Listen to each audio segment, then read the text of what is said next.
शेतकऱ्यांना सरसकट कर्जमाफी द्या. प्रहारचे अध्यक्ष बच्चू कडू यांना पाठिंबा देण्यासाठी शेवगाव तहसील कार्यालयावर हेलगा आंदोलन. शेतकऱ्यांना सरसकट कर्जमाफी मिळावी या मागणीसाठी प्रहारचे संस्थापक अध्यक्ष माननीय आमदार बच्चू कडू हे अमरावतीमधील माजूर येथील संत गाडगेबाबा समाधीजवळ ते उपोषणाला बसले आहेत. त्या आंदोलनास पाठिंबा म्हणून शेवगाव तालुक्यातील प्रहार संघटनेचे अध्यक्ष राम शिदोरे यांच्या मार्गदर्शनाखाली आज शुक्रवारी दिनांक 13 जून रोजी शेवगाव तहसील कार्यालयावर म्हैशीचे हेलगा आणून अनोखे आंदोलन करण्यात आले.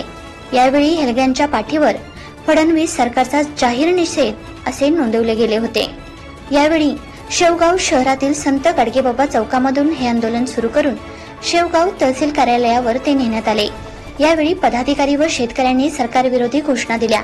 यावेळी शेवगावचे प्रभारी तहसीलदार दीपक कारखिले यांनी निवेदन स्वीकारले. तहसील कार्यालयात हेलगा शिरल्यानंतर कार्यालयामध्ये एकच गोंधळ उडाला.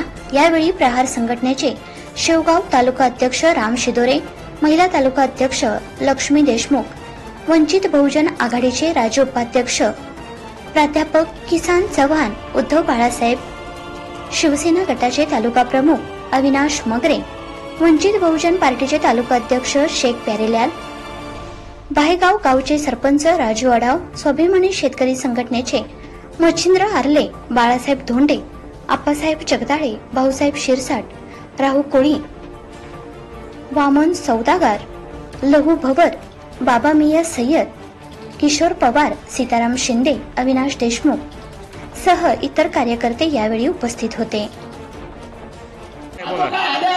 हा देवेंद्र फडणवीसला इशारा द्यायला आलेला आहे की जर महाराष्ट्रातल्या शेतकऱ्याची कर्जमाफी झाली नाही तर त्याचा धर्म तो निभावल्याशिवाय राहणार नाही. फडणवीस साहेब याचा विचार करा.